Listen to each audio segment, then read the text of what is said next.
Thank you so much for staying tuned to this channel. Welcome to another edition of International Forum. I am Wilson Omasha. Today is still us talking about what is happening in Ukraine because so many things have been unfolded since last week we talked about this. Yes, don't forget that last week I brought up a clip sent to us by Professor Raphael Ehigiato. And guess what?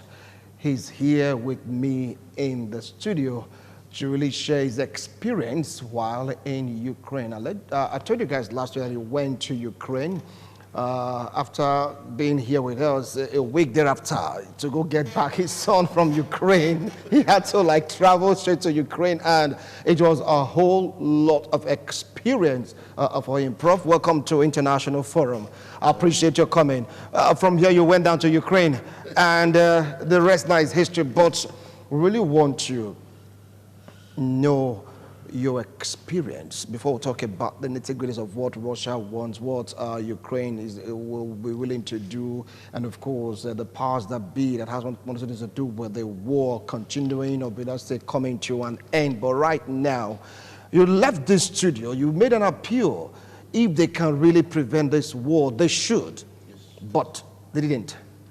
And when the war started, you just sent straight from Nigeria to Ukraine. How was it like? Good afternoon, viewers at home. Yeah. I want to use the opportunity to,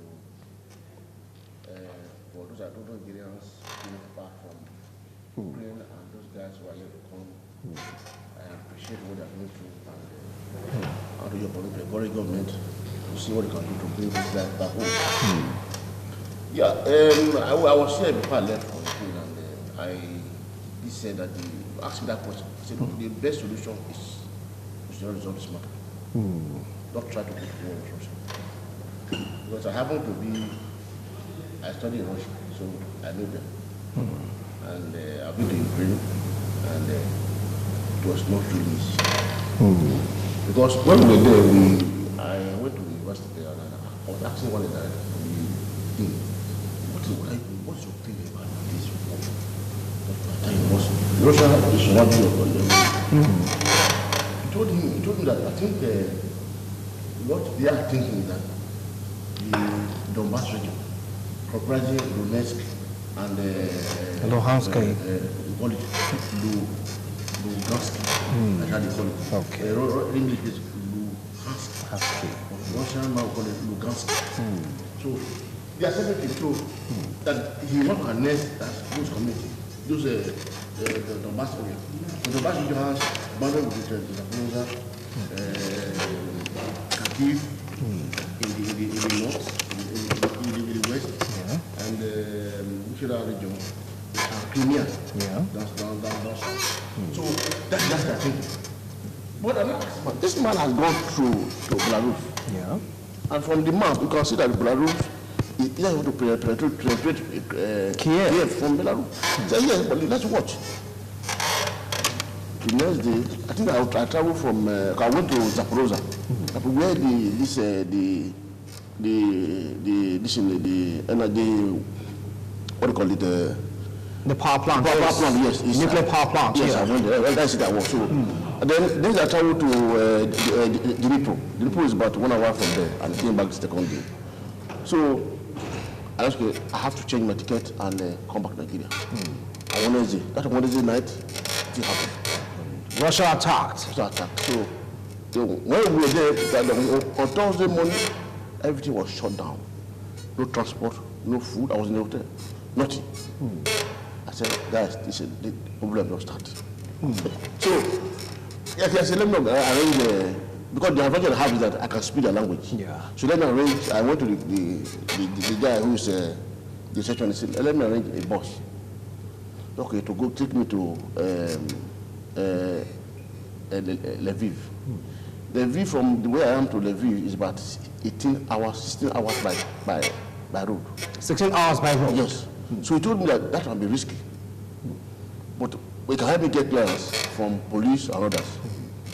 So that was on Friday. On Saturday, then one of my boys in the post informed me that train was ready to go to Lviv. Another train is safer. So we started the journey around 1 o'clock, 1 p.m. in the afternoon. We got there 22 hours later. 22 hours later. Levi. So when I got to Levi, so you know, Google Map, that's the beauty of this what I've done, Google Map. You look at Google Map, I said, this Poland is 14 hours by train from here. Same thing, Slovakia and Slovenia. So I now look at the map. I see there's a city called Uzhgorod.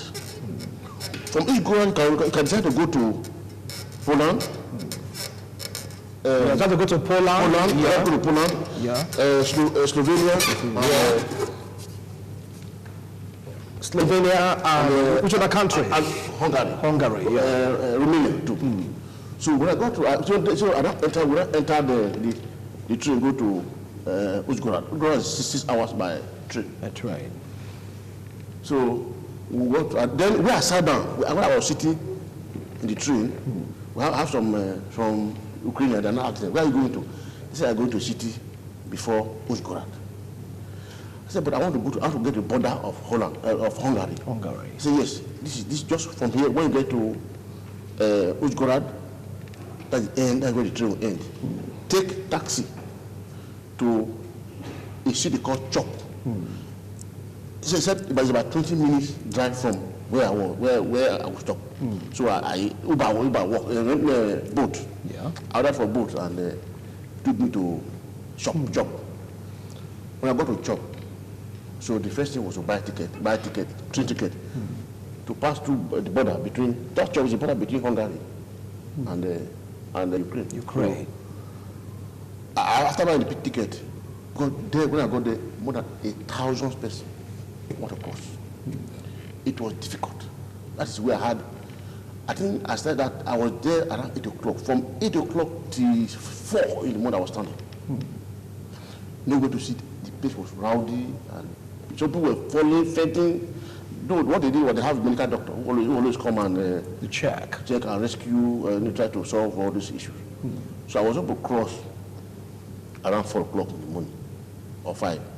Cross the gate, step out of Ukraine. So, and they took us the train, 10-minute drive, get to Zahoni.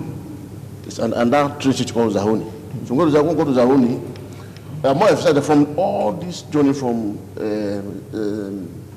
Zaporozhye to Lviv to Uzhgorod, we didn't pay any kobo. They made it free? Free of charge. We didn't pay any dime. So at that border, we will not pay 100 gravy. That 100 gravy to take us from Chop to Zahoni. So we go to Zahoni. So we, in the train, the custom officer came and stamped everybody. As you stamp it, you go out. So as I go to the train station, I was going to I don't know, I was going to Budapest. Budapest, the capital city of Hungary. So the train was already waiting, so we entered the train, and after 1 hour we changed to another train that took us to Budapest. It took us 5 hours, 30 minutes to get to Budapest. So that was how we escaped. When we go to Budapest, I don't know that, yes, I'm now okay. You are now okay. We checked with the hotel. All right, now, there are these reports of Africans being discriminated. Did you hear about it? Did you experience it in one way or the other? When we were entering from Zaporozhye city, when I was, there was a white woman standing at the post to enter the door post to enter the DC. Yes. So she was not allowing only the assistant. It is a Ukrainian woman. So one brave Nigerian girl went and pushed her. Yeah. So people, she didn't stop, but they pushed her to ensure that people start entering. That was where we started entering and they have to reserve space for us. Nigerians there are many. Understand? 80% of those people, because we have I saw Moroccans, Cameroonians, these guys, Indians, Americans, even people from UK. They are there. So this issue affects everybody. It's not only African people. So the issue of discrimination, I didn't notice it. But what I noticed is that some of our brothers don't have documents. They don't have documents? Yes. So if you don't have documents, if you don't have passport, what will they stamp? So those are the issue. Some of our brothers who are in Ukraine, if they use the opportunity to say, okay, let me now flee to Europe country. Yes. Some of them are not students. Most of them are not students. But, and I observed that the guy was in my front. At the time, they were asking him, to bring your document. Step out of Ukraine. The document is you. Wow. And what happened to him? He has to go back now. There's nothing they can do about it. So, that is, they want to have a legal document, you know, assuring that you are legal citizen of Ukraine, or whether you came by visa or by private visa don't expire anything, they will stamp you out of the Ukraine. So you expect anything like, you know, racial discrimination or anything? Racial discrimination I'm used to it because it is everywhere. Yeah. You understand? I don't mind you. I won't mind whatever we are doing. I face my own business. So, yes, they were shutting down at people. They shouted at me. I shouted back at them. In terms, at the border gate, I give them back because I can speak their language. The language. So what's the problem? I told one of the immigration, you know you cannot fight Russia. You want to fight. What is your problem? He said, hey, what about you? He said, what am I doing? I'm not staying in your country. I'm a visitor. This is my visa. I'm going to go back. So those are the issues. But the border I was, that chop border, I didn't see, oh, you're a black man, don't go in. I didn't see. But what I noticed is that they were going to do business. Oh, they're doing business there? Yes, now the people will give them $100. They will bring them in. The immigration, I saw it. I look at this, these guys are like Nigerians. All right, now what about the situation whereby Zelensky, now let's get into the heart of the discussion. Zelensky gave an order saying that if you are up to 18 and below 60, you go nowhere. You have to stand there and defend your motherland or your country, Ukraine. Did the Ukrainians obey that order given by the President Zelensky? You see, in eastern part of Europe, yes, including Russia and Belarus, or not first of you know, they have a program whereby you must pass through military training. You understand? So those are what they call the reserve. So when you are 18, you're supposed to go through that training. You understand? So you have know how to handle weapons and others. You know, my professor passed through that program, and he came to do his degree in my university. I did my PhD in Russia. Yeah. That he was retained as a lecturer. So he's a military man.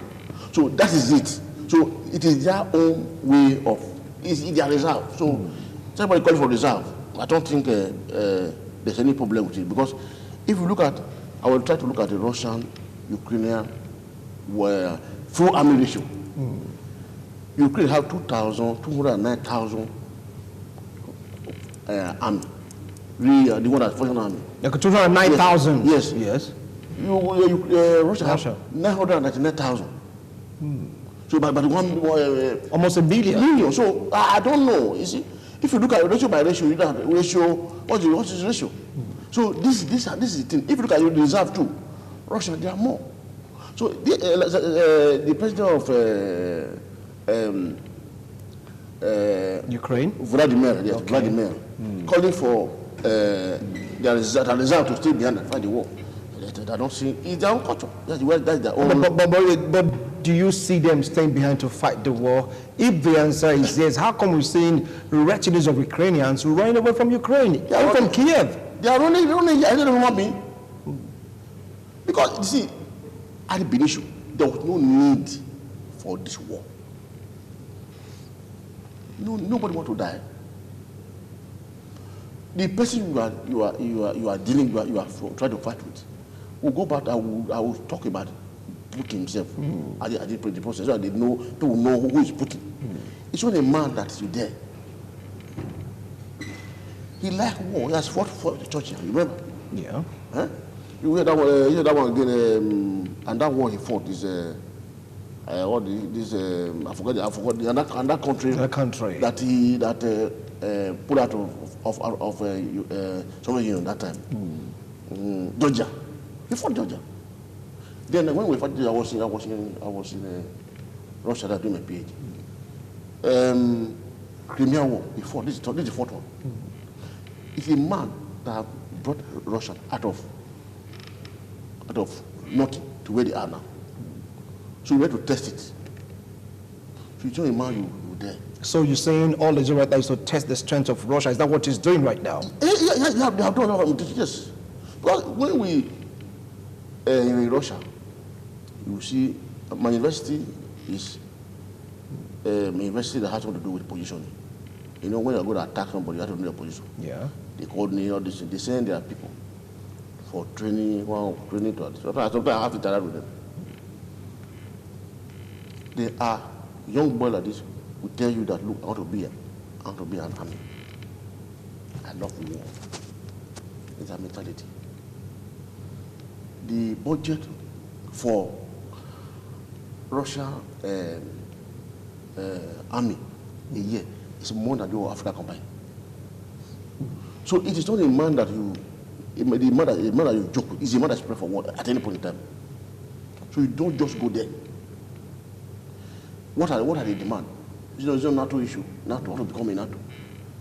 Then now Donetsk. I talk about Donetsk and Lugansk. Yeah. They were separate in 2014. When I went, I was asking the driver that took me, said, look, what is happening in Donetsk and Lugansk? He said they are using Russian passport and using Russian robbery as their means of transaction. So they are not only they are Russian. So Putin is saying that yes, they should relinquish those two regions, the Donbass region. Region, yeah. Comprising Lugansk and Donetsk. To him. That's one of the demand. That they should stop this issue of being NATO member, because the man said, if you are a NATO man,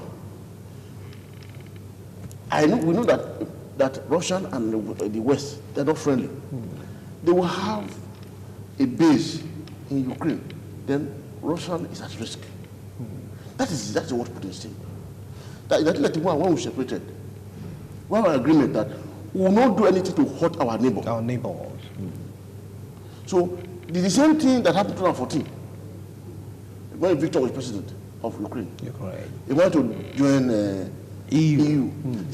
That's when they attacked Crimea, because they have army base at the Black Sea, which Russian won't want to let go. So these are the things, and this man would have taught Vladimir. Zelensky. Yes, Zelensky. Vladimir. I like to call him Vladimir. Yes. It is the same meaning with Vladimir. Putin, yes. Yes. No, Putin is Vladimir. Yeah. It was Vladimir. Vladimir. I was asking them what they said is the same, the Russian version. Is the Ukrainian version of Vladimir. Yeah. So they're that close. Yes. So we, you see, these guys are brothers. They sat on the table same table yesterday now. We know. So for this man to say, I was reading something, the former president Victor. You check, I don't forget the name of the president, that it should stop, it should agree to what Russian request. That's what will end.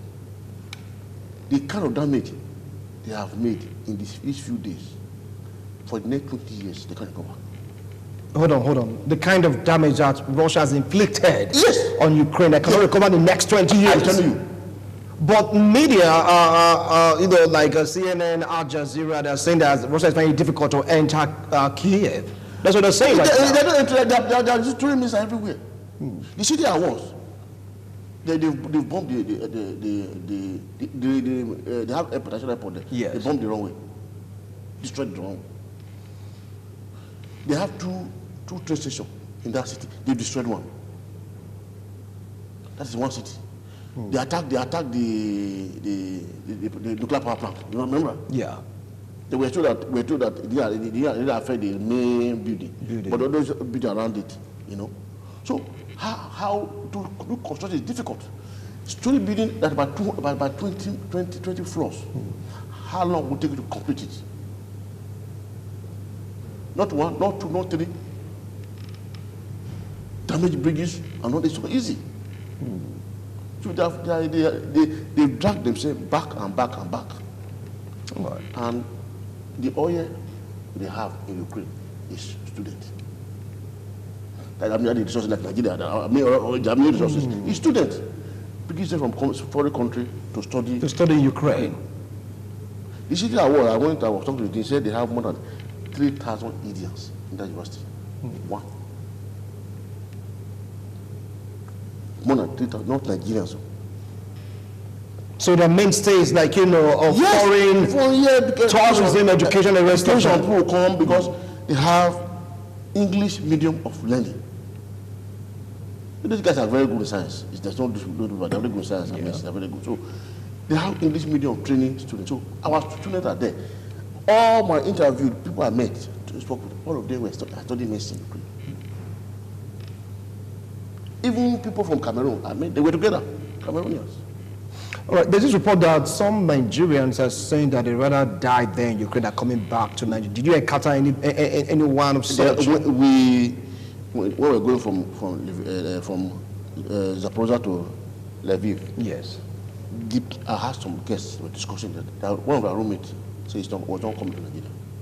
He wasn't coming to Nigeria? Yes, that he will remain there. Do you know why? Some of them went there.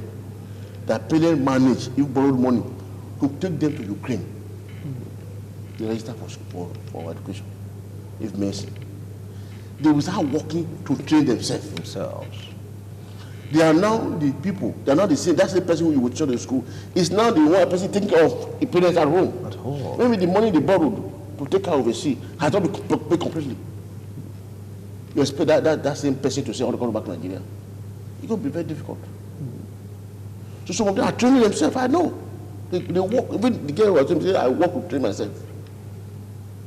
And now with this war right now, all is gone. All is lost. I thought, according to her, he said the girl was talking to her, hey, buddy, she's going to Nigeria, but she can still work online. She can still work online from Nigeria. You know, that was I told her. She said she trained herself. So this kind of person, I expect them to come back to Nigeria like that. Where if they come, how are they going to go back? So I don't know, encourage somebody saying, I'm not coming back to your country. Understand? Yeah. I know that this war might a little bit longer than we expected.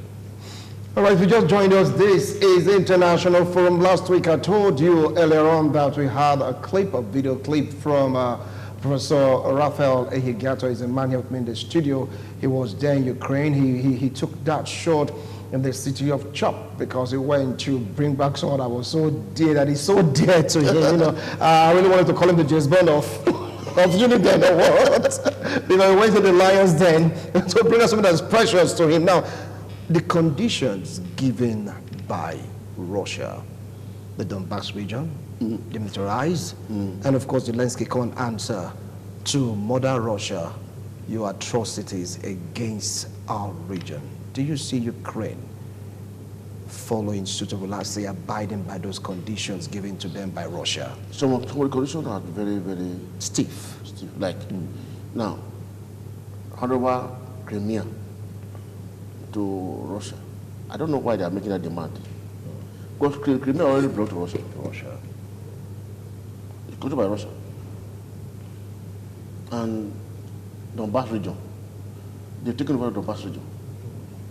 So maybe if there are any legal thing they need to sign, if it are to be him, I let it go.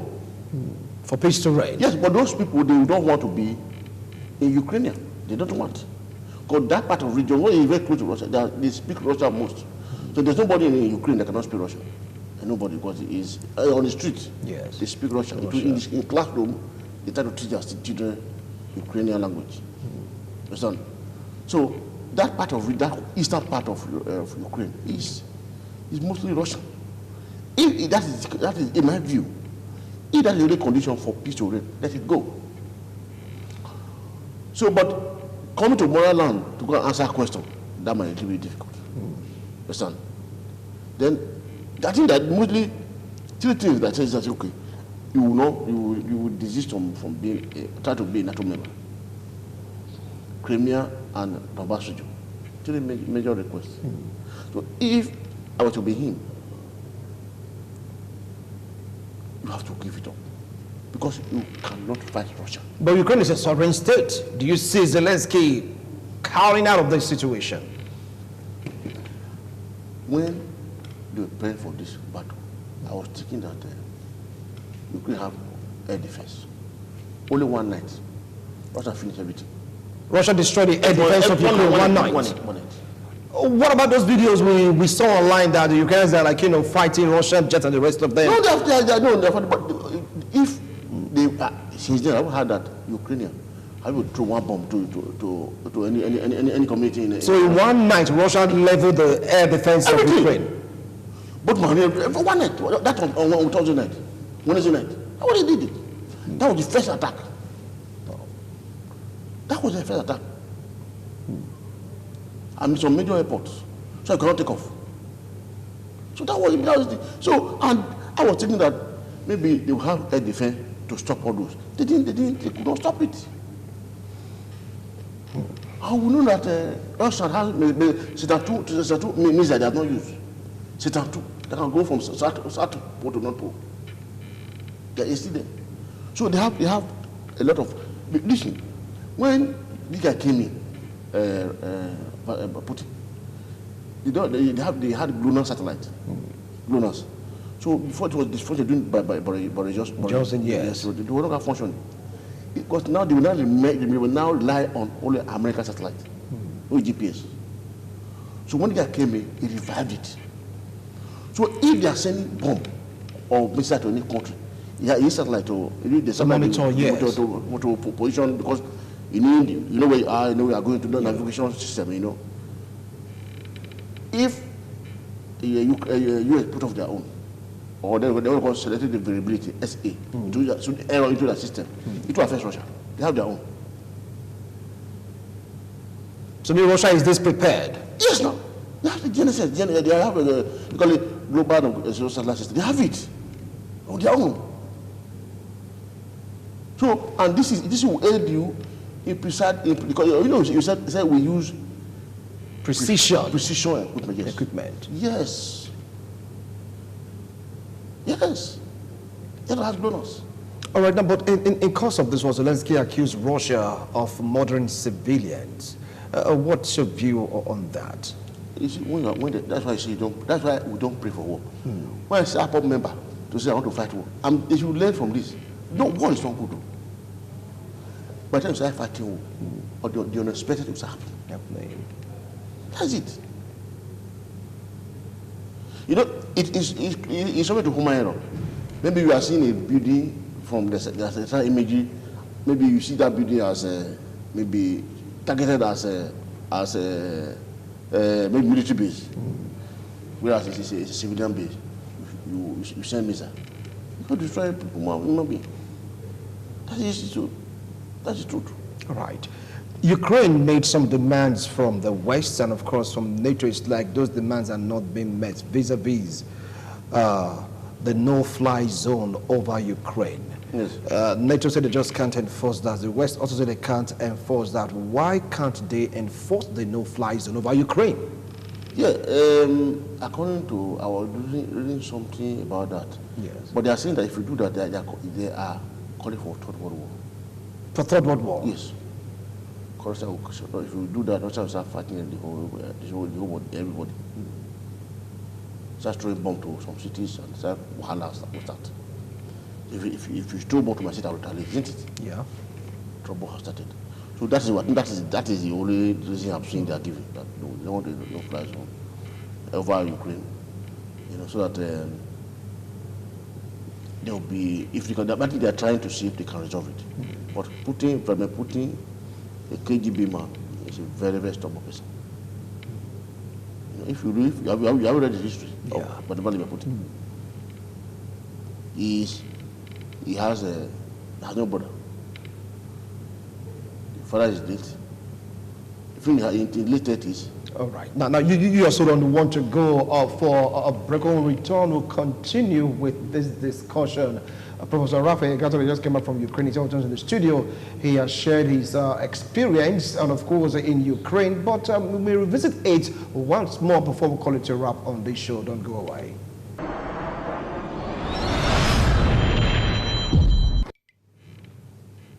If you just joined us, this is International Forum, taking a look at the Russian-Ukraine war, weighing options. With me here in the studio, permit to call him James Bond of Jenny Dada went to Ukraine to get back his son, despite the war, despite the shelling. He was able to find his way through. According to him, he said it wasn't that easy for him to navigate through Ukraine, get out of Ukraine, through City Chop, to Hungary, to Budapest, and back again home to Nigeria. Now let's talk about weighing options. There were suggestions that Russian oil should be sanctioned. And Russia gave a stern warning that if they should do that, that despite all the sanctions heaped on them, but if they should touch their oil, they're going to cut the gas supply to Europe vis-a-vis Germany. Do you see Putin carrying out that threat if the oil of Russia is touched by any sanction? I don't. Someone asked me this question. I said they cannot try it. The Putin I know will not make any noise. That statement from Putin will keep quiet. That statement told me that the quarter at the oil, Putin will not say anything, will keep quiet. By November, when the cold will start, Putin will cut the oil, cut the gas. He doesn't care about it. He's a man that don't talk like that anyhow. If they put that sanction, he will not talk. They will be enjoying it because summer is coming now. They don't need gas as much in summer. November, at the beginning of the winter, they will cut it. Many people will die in Western Europe. I'm telling you. You don't know. Do you know that man is? Do you know who that man is? They dread him in Russia. They dread him. Because I schooled there, so I know. Look, about his history, kind of person. Yes. He was born in 1952, immediately after the Second World War. He has two brothers, Albert and Victor. Victor died, Albert died at infancy, late 30s. Then, during 1942, when Jam took over the Secretary Bomb. Yeah. It was called, I think, Leningrad. That's where he was born. Leningrad is not Secretary, but that was born. So yeah. His brother Victor was died that time, 1942. So later, now give birth to him in 1952. You understand? He studied law in Central University. I had my 5 years program, I had master's degree. Yeah. He joined KGB. KGB, K is committee, G is Gasuda Stigny at the state. Then B is Bezopasnosti, that is security. Security for 15 years. It was in Germany. He can speak German very well. He learned that the second language he learned while he was in university, in secondary school. He came back to Moscow,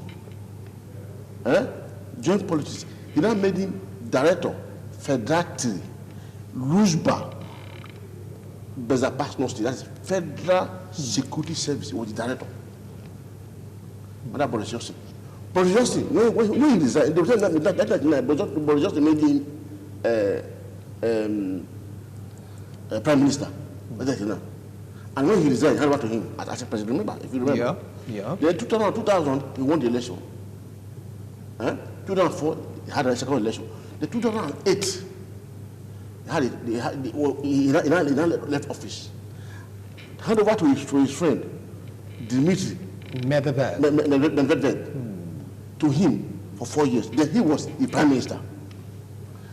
2012, he came back on a very controversial note as president of Russia. He changed the law. Now, during that 4 years, it's now 6 years. So he did election 2014, 2012. That's what was 2018. The next one will be 2024. 24.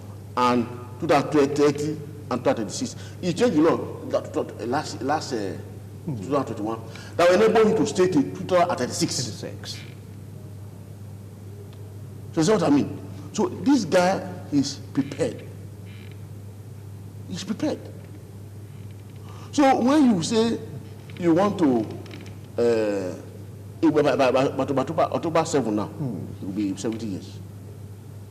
He's prepared. So they should not just try it for the sake of humanity. Russia will suffer. We know that. If you cut that sanction on him, he will say it's too hard. If I'm ready to do anything, we don't want third world war. We don't want it. So, are you not saying that the hands of the West, of EU, of NATO is tied in this particular matter? Of course. They know the implication. They know what he can do. They know what he can, but they know what he can do. Because this man is not that Saddam Hussein that will just boast, that don't have the capacity. This man has the capacity to fight. In my view, there's no country in Europe that can fight Russia. No country. It's just one country now. Russia is a big country, biggest country in Europe. You can from Moscow to Vladivostok. It's 8 hours by flight. 8 hours. So it's not a small country that you can fight. So I think they continue to take the path of peace. But there's no peace. There's no peace. It's been thrown through the window. Yes. So people like saying that, look, from the way this is going, but the way I'm thinking that Russia would have outrun Ukraine for just within 7 days, but that isn't the case. No, that's I mean, but you know, one of the you know, they want to enter. They have about 60 kilometer convoy. They want to Kiev. But we're told, I don't know if it's true, somebody blew off a bridge that will give them access to Kiev. A Ukrainian soldier, he sacrificed himself to blow up the bridge. Yes. So that's what we are hearing. So we don't know how far that is true. That was delaying them, or they have another article. I mean, so I'm a military man. They have and no, but he's a military man. He retired as a lieutenant colonel. So he knows everything about military. So I don't know what the plans are. But if they take over Kiev, they will catch the president of Kiev like with one hand. I know that. So if they come, they are using, Ukraine too. They are not that bad, in warfare. They are not that bad because it's the same Russian. Same Russia.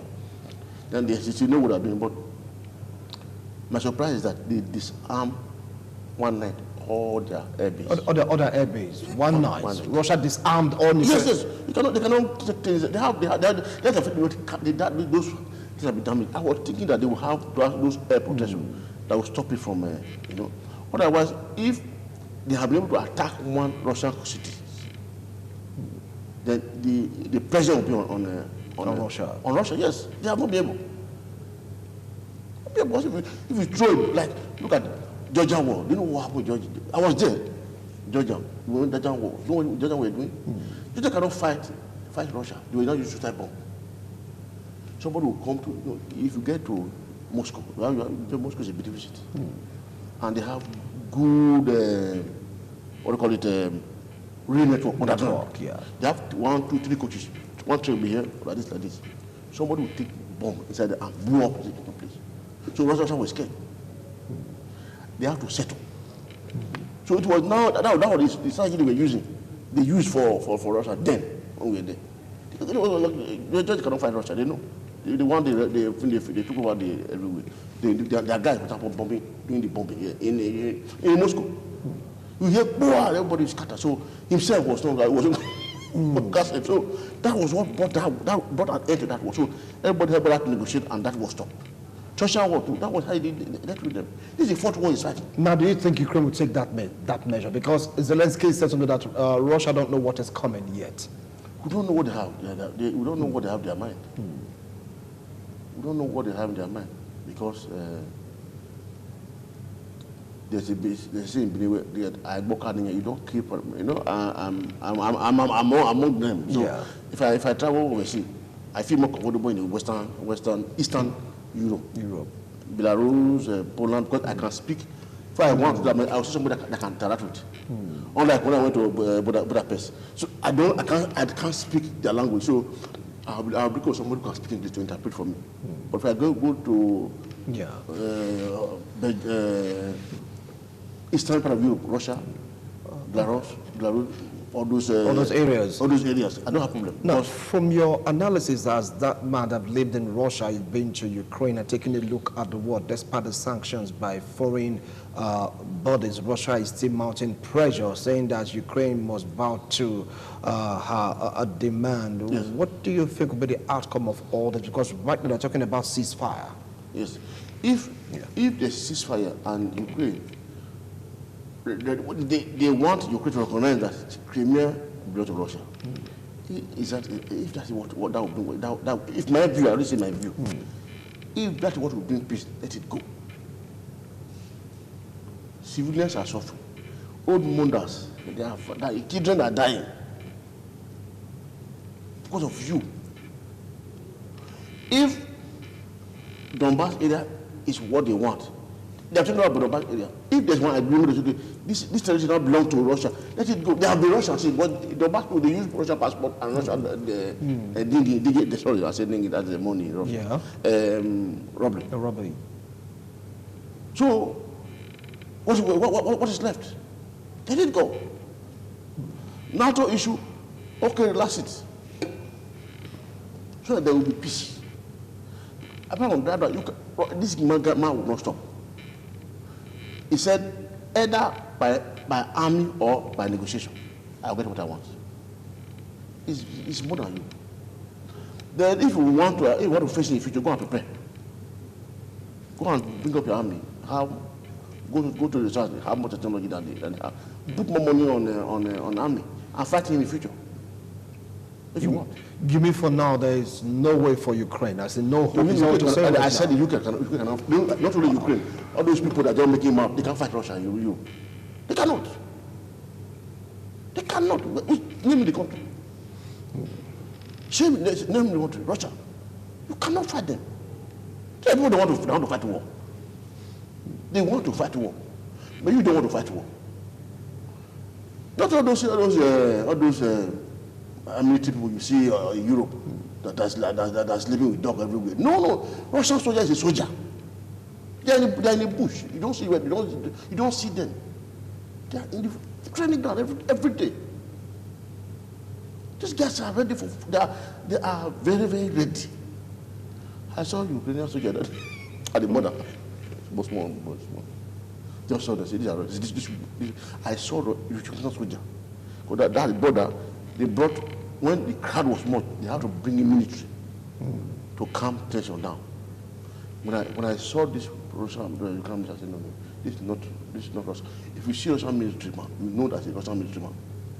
The bodyguard of Vladimir Putin, if you are about 30 years, 35 years, they stop you. That's the bodyguard he's using. You must, under heat condition, you don't sweat.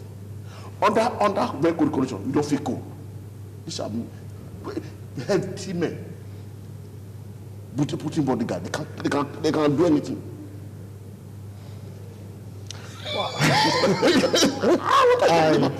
I'm like short of words right now. When we were in Siberia,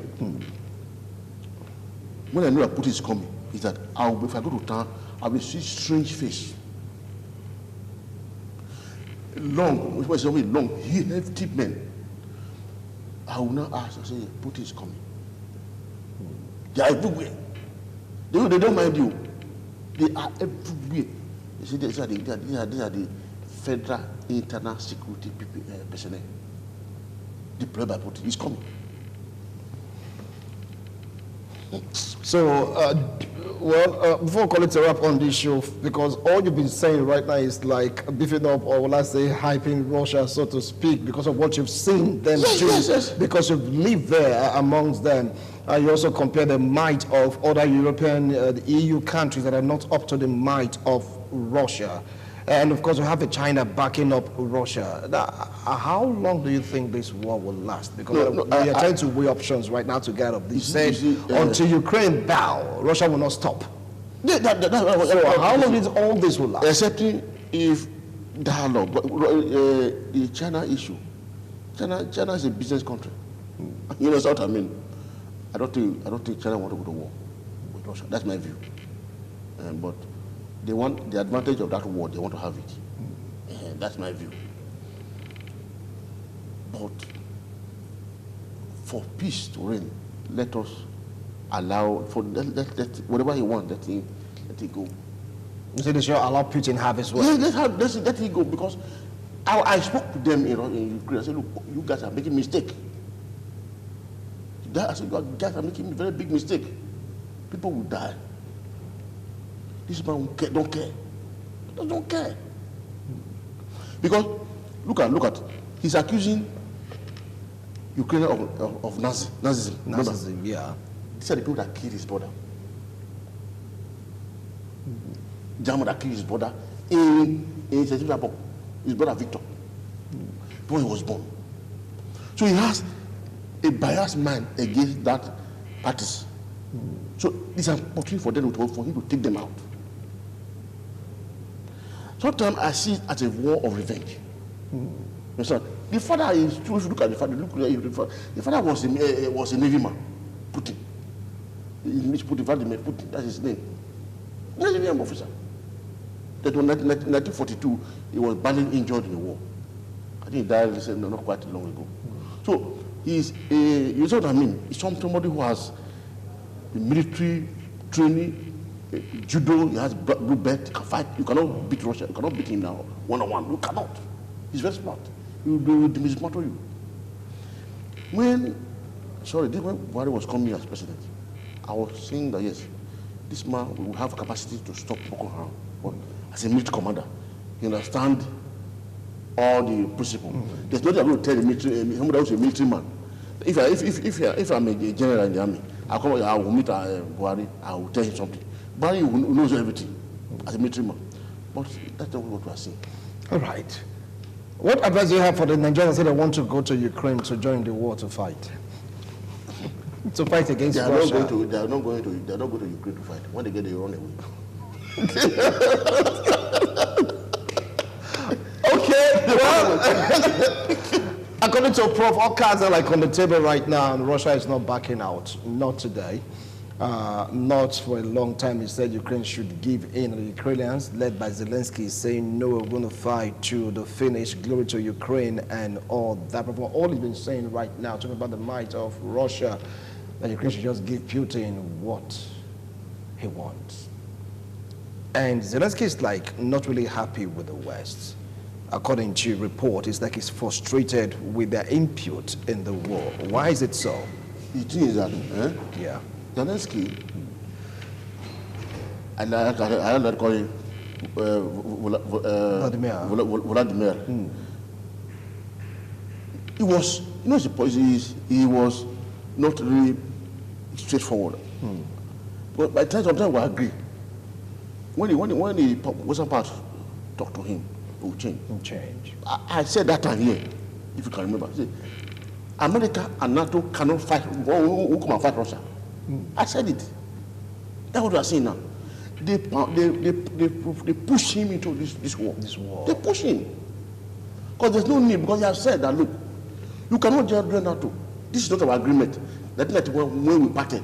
So I've said we won't do anything to hurt our neighbor. All right, thank you. This thing, hurting me. Thank you so much. Our time is up. Our time is completely up. We've spoken for almost 1 hour. You said Ukraine, according to you, broke the agreement. Yes. What they had in 1991. Yes, you don't hurt each other, but you joining NATO, you're hurting us, and Russia is reacting. Yes. All right, let's see what Russia would do next. Let's see what Ukraine would do next. Let's see what the world would do next, because right now, the war is still raging despite the ceasefire agreement. Prof, thank you so much for coming to today's show. And I really admire your courage for going straight to Ukraine to get your son back, despite the shelling and all that. Well, folks, you've heard it from the horse's mouth. He was there. He saw it for himself. And for what he's saying, Ukraine don't stand a chance from his own analysis. But let's see if miracles can just happen. You never can tell. Thank you once more, Prof. Thank you. I appreciate your coming. See you next week, God willing, in the International Forum. Bye for now.